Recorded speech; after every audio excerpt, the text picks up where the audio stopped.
My book, Trickle Up Poverty, details how the Obama administration is going after our freedoms.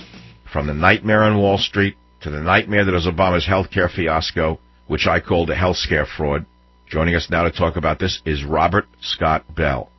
Thanks, Michael. Good to be back with you in the Savage Nation. And I just got my copy of Trickle Up Poverty, and I love the fact that you start your chapter on the health scare fraud with a quote by Representative John Dingell. It takes a long time to put the legislation together to control the people.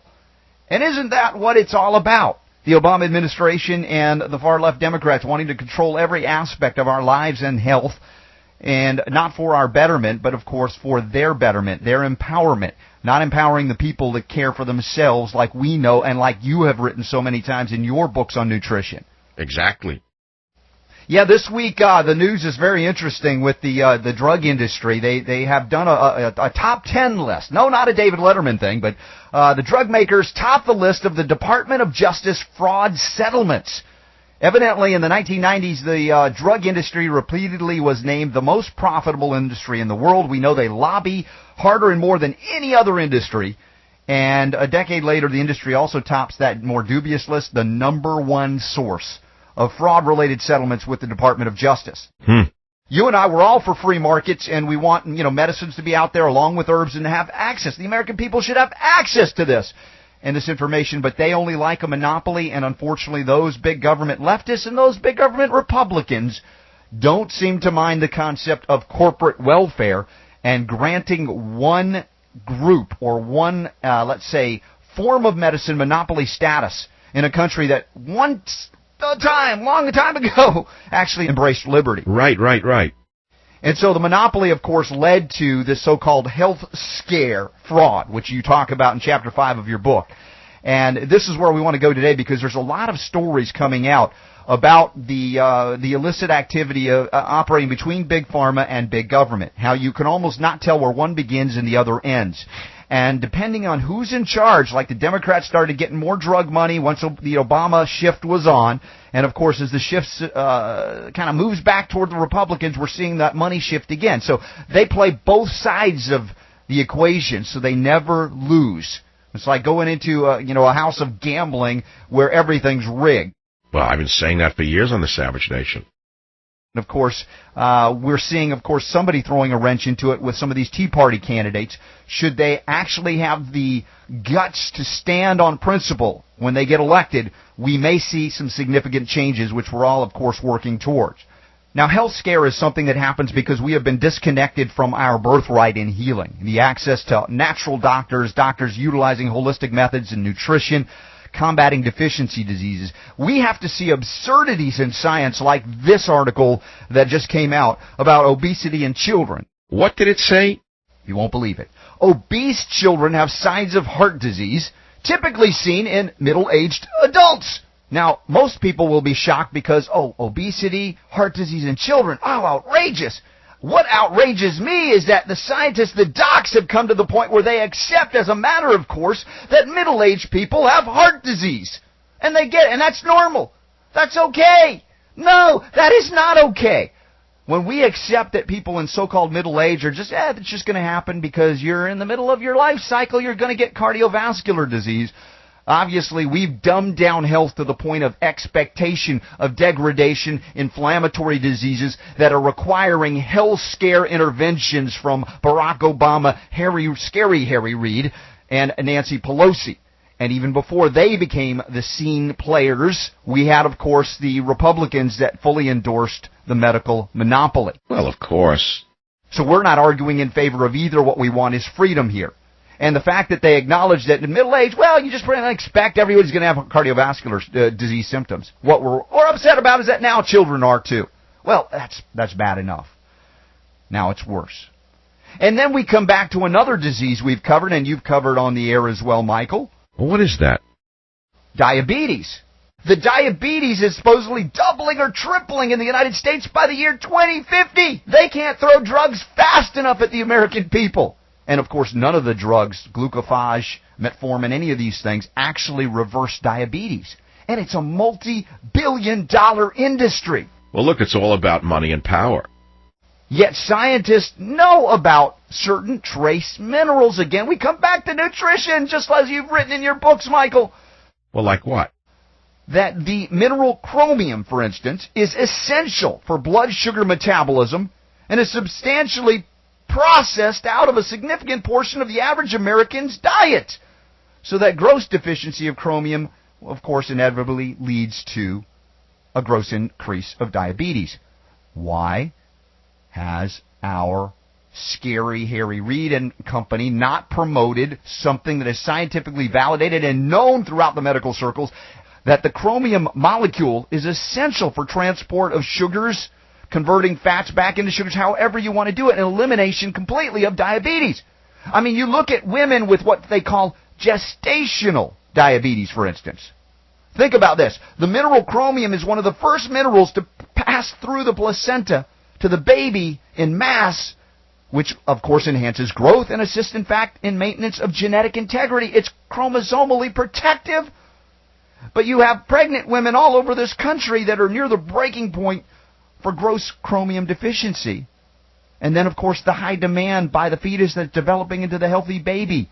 It's going to take all that chromium from the woman, and suddenly, boo, we got, just in time for Halloween, gestational diabetes, which does not require metformin. What we're talking about is replenishing minerals. Again, you know all so well in your writings. The new health care plan is just a way to control people and another way to steal money.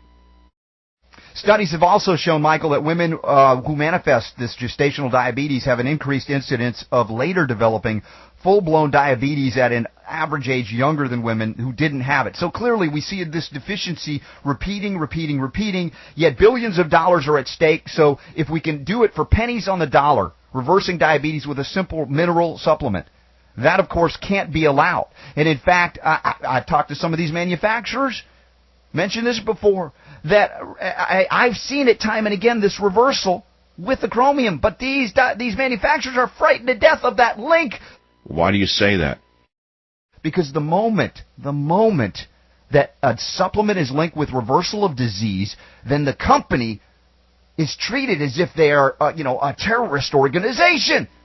Who are they harming? Well, perhaps the monopoly profits of Big Pharma, but in a free market, they would have to compete with the dietary supplements in reversal of disease. But since we have turned over our life, health, and bodies to Obamacare and the FDA... Well, that's what Obamacare is really about.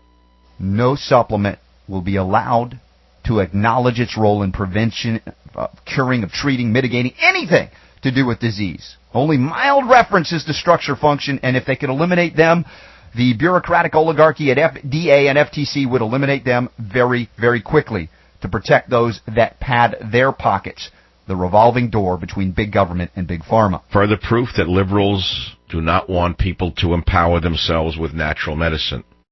Yeah, the projections of diabetes are staggering over the next 40 years. Total diabetes diagnosed and undiagnosed in the U.S. will increase from its current level about 1 in 10 adults to 1 in 5 and then 1 in 3 by 2050. That's according to the CDC. James Boyle, the Centers for Disease Creation, I like to call them, because they're not solving the problems that we know can be done nutritionally. And the United States government, actually, interestingly enough, held patent in the 1990s. They came out with this form of chromium called chromium picolinate. And that no one ever knew why suddenly it came onto the scene. But they ignored that the studies done on chromium were done on the food-grown form that showed this reversal.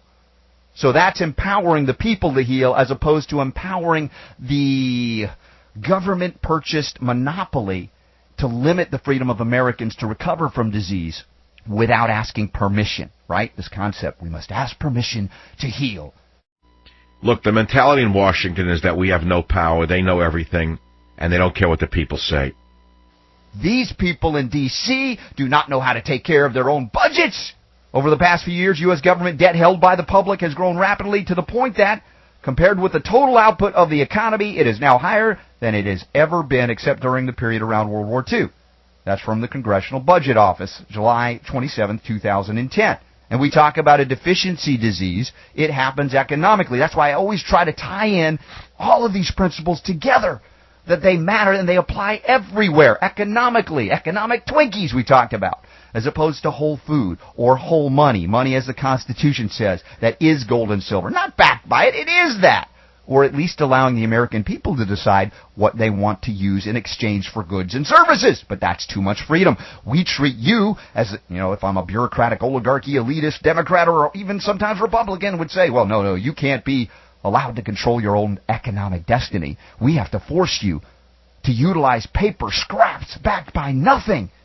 And, of course, the debt goes higher and higher because of the ability to print something like this backed by nothing, much like the diabetes occurs because the food that the Americans are eating is devoid of chromium. Very simple. Don't they see the obvious? Well, is it the end of freedom here in America, or is it the dawn of a new realm of restoration of constitutionally limited government? Rumblings from the establishment we mentioned last week that they're not even intending to repeal Obamacare, the health scare you talked about in trickle-up poverty. Does this bode well? Does it bode ill? Well, of course, if we're aware of this. But, of course, I argue all the time that we must be nutritionally proficient enough to see through the lies coming from the big government statists. And then, of course, we have to be energetic enough to act upon it.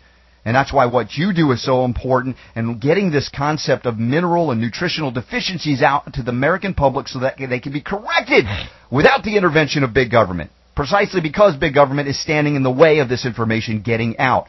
This will be the difference between the restoration of the republic and the liberty for which it once stood, and falling further into tyranny and nutritional, or let's say the lack thereof, pharmacological enslavement, for which, no matter how big a fan anybody is of Big Pharma, pharmacological enslavement is not preferable to nutritional and economic freedom. And tying the two together is critically important if we're to move forward and make some changes after this election cycle.